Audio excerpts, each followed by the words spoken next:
Hello students, welcome to my third video. So let me continue with the story of the gift of the Magi. Jim and Della, a young couple, are deeply in love with each other. Della, the young wife of Jim, tries to save some money to give a nice gift to her husband on Christmas. But she manages to save a very meager amount. So she decides to sell her long, beautiful hair to buy a nice gift for her husband.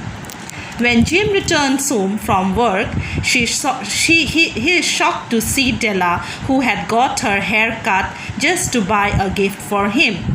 There was a peculiar expression on his face which Della could not understand. She tries to convince him that she got her hair cut because she couldn't have lived through Christmas without giving him a present. Della tells him that she has got a nice gift for him. So this is the story so far. Now we will continue with the rest of the story. Okay? "You have cut off your hair," asked Jim laboriously, as if he had not arrived at that patent fact yet, even after the hardest mental labor. So I told you already that when Jim returned home, he was shocked to see that Della had got her hair cut. So there was a peculiar expression on his face, okay, and he could not accept the fact. So he is asking her again, "So you got your hair cut off?"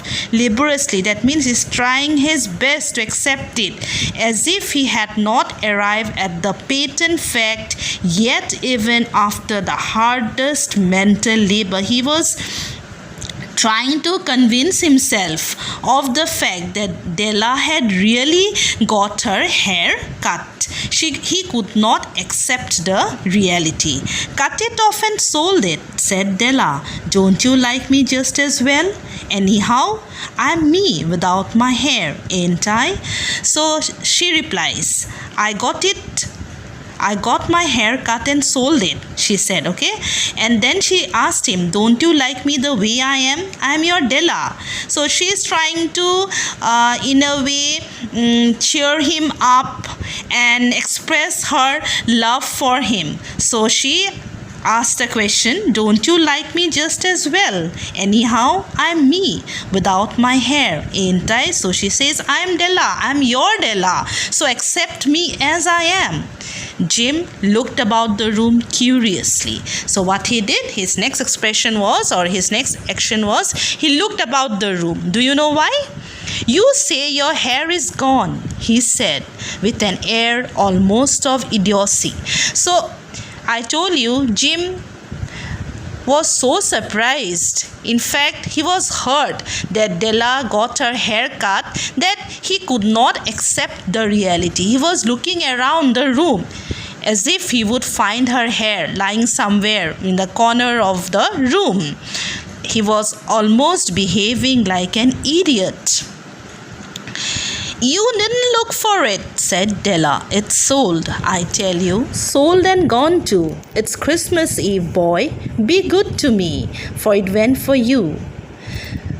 "Maybe the hairs on my head were numbered," she went on with a sudden serious sweetness. "But nobody could ever count my love for you. Shall I put the chops on, Jim?" So now, "You didn't look for it," said. So Della tells him that you didn't look for my hair. They are gone. I have sold them. And why did I sell them?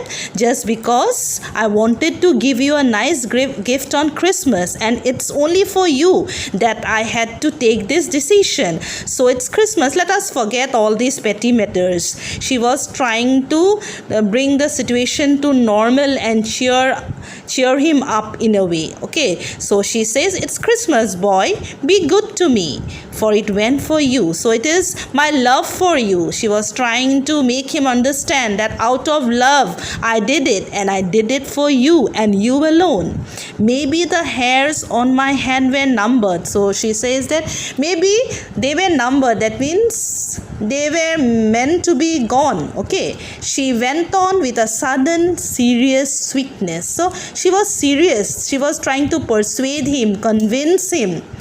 And there was also a cuteness, a sweetness in the way she was trying to cheer him up, lighten his mood, okay? But nobody could ever count my love for you. So she says, the hair on my head were numbered, but nobody can ever count my love for you. That means my love is selfless. It's my love for you that prompted me to sacrifice my beautiful long hair just because I couldn't have lived through Christmas without giving you a nice gift. Shall I put the chops on, Jim? So she's trying to divert his mind. And also she is getting ready to have coffee and chops, and so she is saying that I'll just put on the chops for you, Jim. Let us be happy. Let us forget what has happened. It's Christmas. Let us celebrate. Clear till here, students? Out of his trance, Jim seemed quickly to wake. He unfolded his Della. So Jim was as if he was in a dream, okay? He could not accept the reality, and now he comes back to the reality. And he unfolded his Della, means he gave her a hug. For 10 seconds, let us regard with discreet scrutiny some inconsequential object in the other direction. So the writer says that now let us look in the other direction. Give them some time. They have some quality time together. Inconsequential means not important. Okay. Discreet means cautious. Okay. $8 a week or $1 million a year. What is the difference? So we all know what is the difference between $8 a week or $1 million a year. One is a very meager amount, the other is a huge amount. It's just the difference like 10 rupees and 1,000 rupees, right? So we all know the difference. A mathematician or a wit would give you the wrong answer. So this is said in a different way actually. The answer that a mathematician would give is correct, but for a couple like Jim and Della, who were so much deeply in love with each other, for them money is not important. The worth of a gift is not measured in terms of money. It is their love for each other, the selfless sacrifice that they make for each other in order to give Christmas gifts is more important. Towards the end of the story, you see how they, both of them actually, sacrificed their most prized possessions to see each other happy. The Magi brought valuable gifts, but that was not among them. So in my first video, I explained who are the Magi, what they brought for baby Jesus. They brought valuable gifts, okay? And they each gift symbolized something or the other. Gold symbolized something, or perfume symbolized something. But the gifts that Jim and Della gave each other were gifts of self-sacrifice. Okay? This shows how much they loved each other. This dark assertion will be illuminated later on. So, towards the end of the story, we will see that Jim and Della, though acted foolishly, seemed to be wiser than the Magi. Jim drew a package from his overcoat pocket and threw it upon the table. So, after that, what happened? Jim also drew something from his overcoat pocket. It was a packet, and threw it upon the table. Don't make any mistake, Dell, he said about me. I don't think there's anything in the way of a haircut or a shave or a shampoo that could make me like my girl any less. So after taking out the packet from his overcoat, Jim told Della that she should not misunderstand him. Okay, he said that external appearance is not important. The way she looks does not matter to him. Whether she has a haircut or a shave or a shampoo, these petty matters don't make any difference to him. So he says that, or a shampoo or a shave that could make me like my girl any less. So he says that just because you had a haircut, you look different, it does not mean that I won't love you anymore. Okay, that my love for you will never diminish because of the way you look. But if you'll unwrap that package, you may see why you had me going a while at first. So he says that when you open the packet, he tells Della that when you unwrap the package, you will see why I behaved in that manner when I first saw you after your haircut. That is why I was so shocked, I was so astonished, and the reason will be clear to you now as soon as you open the packet. White fingers and nimble toe at the string and paper.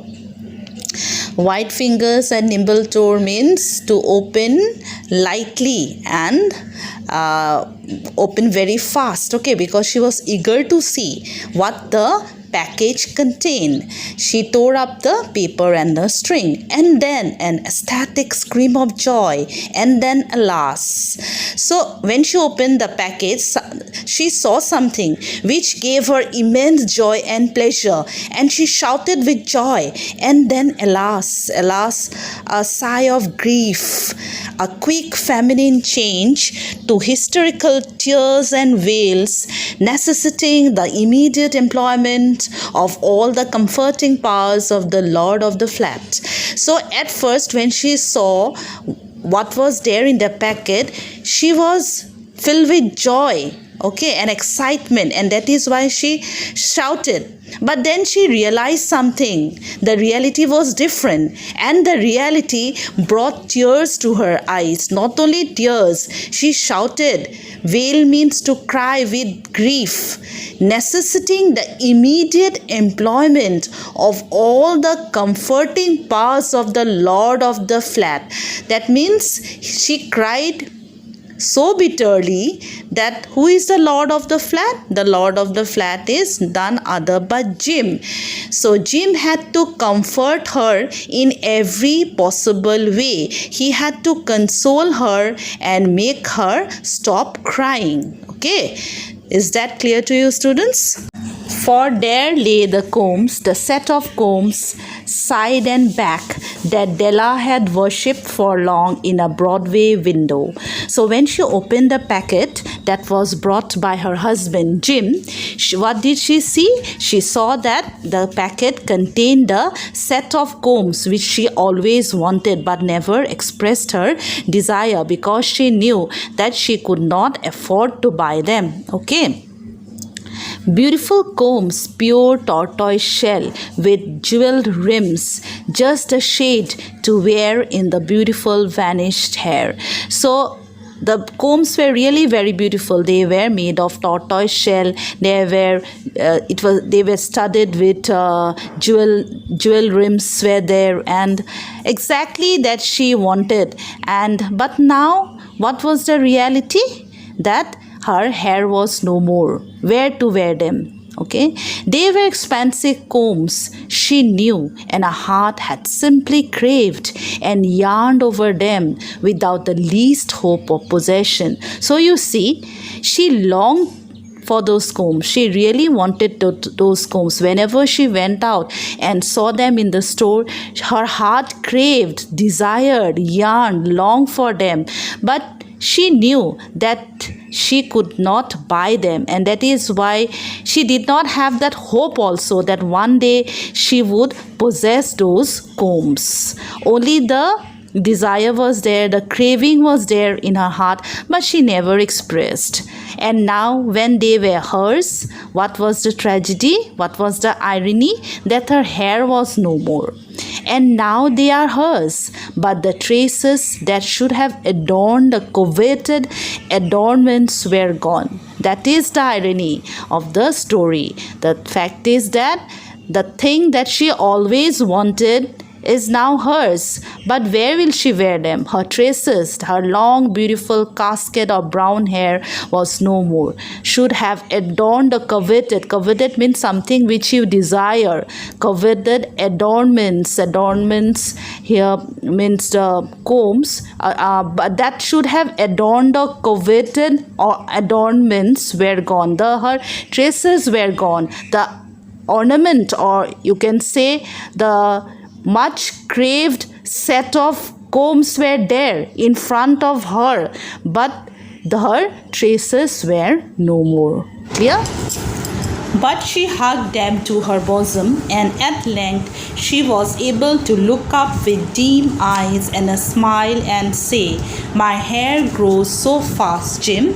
So after she opened that packet and found the set of combs, she was very sad, because the reality was, though she had that set of combs with her which she always wanted, but she could not use them. That is why she was sad, and her eyes looked in and she smiled. "My hair grows so fast, Jim." So this sentence, through this sentence, she tries to actually console herself as well as convince her husband that her hair grows fast and that he should not feel sad about it. And then Della leaped up like a little singed cat and cried, "Oh, oh."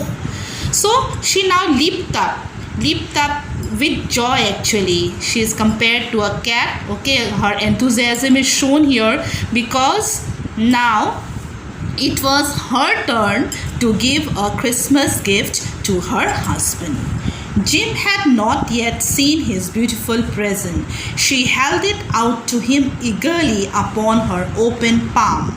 The dull, precious metal seemed to flash with a reflection of her bright and ardent spirit. So she wanted to give a very nice gift to her husband, and it was a fob chain, platinum fob chain for the watch that he used, which was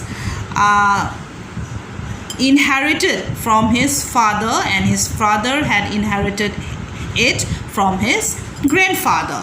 So she was very happy, she was excited. In a way, her heart was filled with enthusiasm to give that gift to her husband. And it seemed that the dull precious metal had the reflection of her bright and ardent spirit. Ardent means full of enthusiasm. Why was she enthusiastic? Because she knew that her husband was in need of that gift, that watch which he had with him.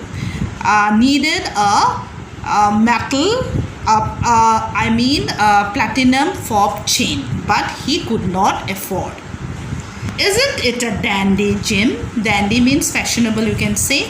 I hunted all over town to find it. You will have to look at the time 100 times a day now. Give me your watch. I want to see how it looks on it. So she said, look at it. It's so nice. It's so fashionable. It's so trendy. So you can now look at it. Look at your watch several times, 100 times, because earlier it was like that. Since it did not have a proper chain, due to embarrassment, he did not look at it. So now he could proudly look at his watch 100 times. Give me your watch. I want to see how it looks on it. So she wanted to put the chain and see how it matches with the watch. Till here clear? Instead of obeying, Jim tumbled down on the couch and put his hands under the back of his head and smiled. "Dell," said he, "let's put our Christmas presents away and keep them a while. They are too nice to use just at present. I sold the watch to get the money to buy your combs, and now suppose you put the chops on." So this is the climax of the story. Here there is a twist. Okay, the irony lies here. See, when Della told him to bring the watch, what did he do? He could not obey her.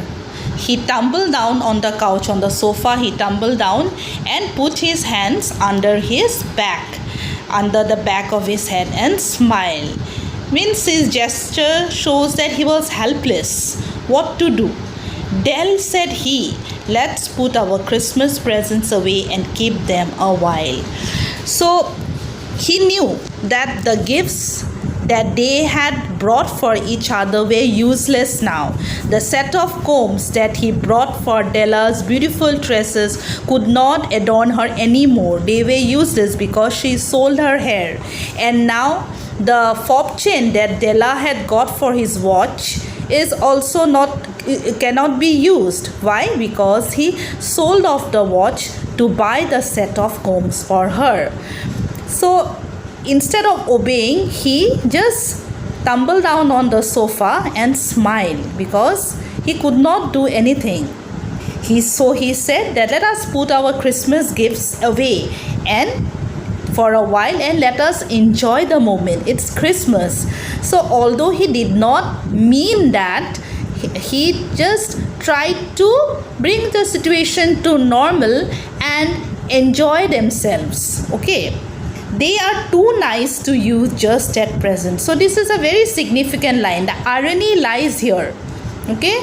The verbal irony lies here, you can say. He did not mean actually what he said. In his hearts of hearts, he was very sad. He was heartbroken because he sacrificed his most prized possession to buy a Christmas gift for his dear wife. But in the end, what happened? She could not use them. On the other hand, Della too sacrificed her most prized possession. What was that? Her casket of brown hair to buy a platinum fob chain for Jim's watch. But the watch was no more with him. I sold the watch to get the money to buy your comb. So you get it? So he sold it. And now suppose you put the chops on. So he says that you just fry the chops, bring them, let us enjoy Christmas. That is more important. Let us celebrate. Let us be happy. Let us not think about the gifts that we brought for each other. The Magi, as you know, were wise men, wonderfully wise men who brought gifts to the babe in the manger. So I have already talked about the Magi. Who were the Magi? The three wise men who went to see baby Jesus in the manger and they took wonderful gifts for him. They invented the art of giving Christmas presents. So they were the ones who started the art of giving gifts on Christmas. Being wise, their gifts were no doubt wise ones, possibly bearing the privilege of exchange in case of duplication. So, you know, I have already told you that they took gifts for baby Jesus like fragrance, perfumes, gold and other things. Okay, and they symbolized one thing or the other. Those gifts were symbols and they were wisely chosen gifts. Okay, and as they were material gifts, they could be exchanged in case of duplication. Okay, if you want to exchange them, you don't want them, you can exchange with something else. And here I have lamely related to you the uneventful chronicle of two foolish children in a flat who most wisely sacrificed for each other the greatest treasures of their house. So this is a very simple story about two young persons, Jim and Della, okay, who got married at a young age and they were deeply in love with each other. And here the author says that they acted rather foolishly. Why? Because they sacrificed their most prized possessions. Like Jim sold off his ancestral watch to buy a Christmas gift for Della, and Della sacrificed her beautiful long hair to give a nice gift to her husband. That way they were foolish. Okay, being poor, they had no other alternative but to sacrifice their prized possessions. But on the other hand, we can say that their love for each other was much greater than any material gift. But in a last word to the wise of these days, let it be said that of all who give gifts, these two were the wisest. Yes, definitely, because their gifts were gifts of love and sacrifice. Of all who give and receive gifts, such as they are wisest. So they are said to be even wiser than the Magi. Everywhere they are wisest. They are the Magi. They are compared to the Magi. In fact, it is said that they are even greater than the Magi because their gifts were gifts of sacrifice, selfless love. How, though young, they sacrificed their most prized possessions to see happiness and in order to make each other happy on Christmas. Clear, children?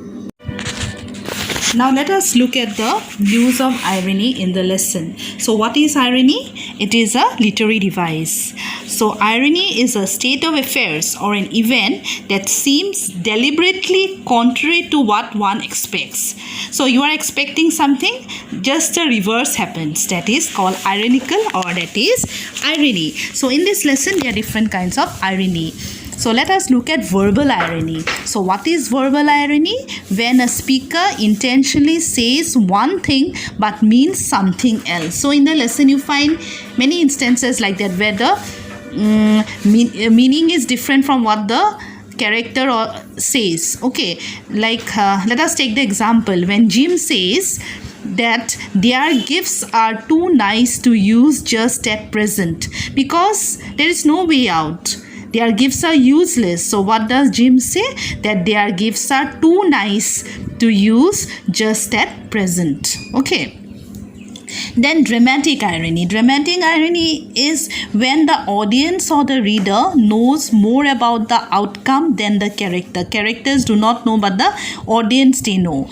But here in this lesson, this is applicable only if the reader actually guesses that Jim has sold his watch to buy the combs, otherwise not. But this irony is not really applicable here because the readers also do not know that Jim has actually sold his watch.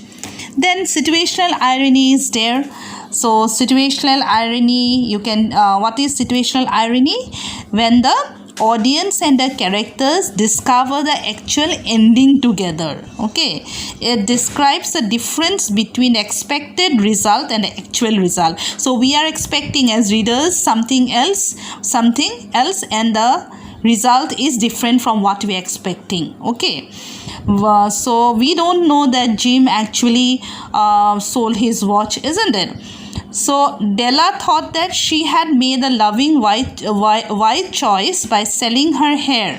But ironically, what happened? Jim also sold his watch to buy the combs. This is the climax. The twist takes place there. For both, the expected result was wonderful because they had sacrificed their most prized possessions, but it was of no use. It was not useful. Further, there is irony when Della actually forgets that she had got her hair cut. Okay, that is an example of situational irony. She forgets that she has cut her hair, and that is why she cries and wails. At first she was very excited, but when she realizes, she starts crying. Okay, this is all about your irony. So when you are asked to write the answer on irony, you have to give examples, some instances from the lesson. Okay, then there are use of symbols, also metaphors. So we will discuss in the live classes. Okay, students, let us discuss some important questions. The first one is, show how the twist in the tale makes the story of Jim and Della a moral lesson. So twist in the tale. Twist means there is a sudden change in the story. So in the beginning of the story, we are told only about Della, how she collects money, how she plans to buy a Christmas gift for her husband. Then she decides to sell her hair. Then she goes to Madame Safroni, sells her hair, comes back, and then she waits for her husband to come. She buys the gift for him, that is a platinum fob chain, and eagerly waits for him.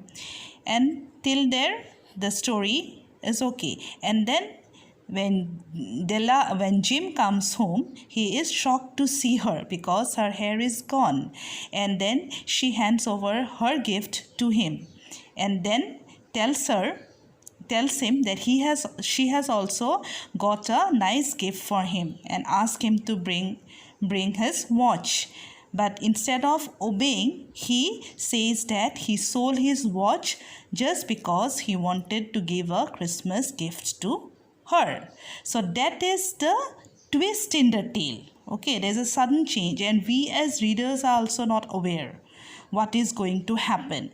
So this sudden change in the stories, the sudden twist in the tale, makes the story of Jim and Della a moral lesson. Now, what is the moral lesson?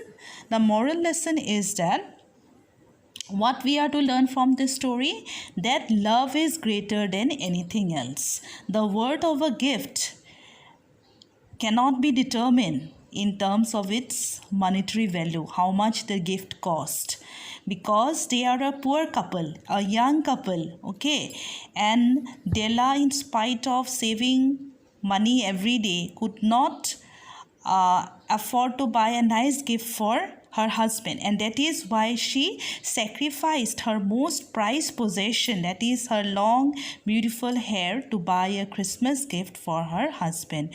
On the other hand, Jim sacrificed his ancestral watch to buy the set of combs for his wife. So this is nothing but love and selfless sacrifice. So this is something which makes the story of Jim and Della a moral lesson, and that is why they are compared to the Magi. They are even wiser than the Magi because their gifts are what? Gifts of love and self-sacrifice. Okay, so you have to elaborate in this. It often comes as a long answer. You are to divide the answer into 3 paragraphs: introduction, the main points in the second paragraph, and finally the conclusion. Yeah.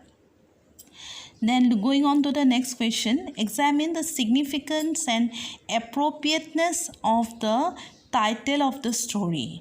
Now, what is the title of the story? Gift of the Magi. So in my earlier videos, I have explained in great detail about the Magi. Who were the Magi? From where did they come? They went to see baby Jesus in his manger. How they brought beautiful gifts for him. Okay, like gold, perfumes, which were symbols. Okay, and they were wise men, and in the story, Jim and Della are compared to them. And why they are compared? It is explained in the story because they acted wisely. In the beginning, of course, once the writer calls them foolish, but that is also ironical. They were not foolish. They were young and immature, no doubt, but they acted wisely. They sacrificed their most prized possessions to give Christmas gifts to each other, and that is why they are said to be the wisest. So children, in this answer you have to write mainly about the Magi, who were they, why they are called wise, and why Jim and Della have been compared to the Magi. So the title of the story is appropriate because its title is The Gift of the Magi. Okay.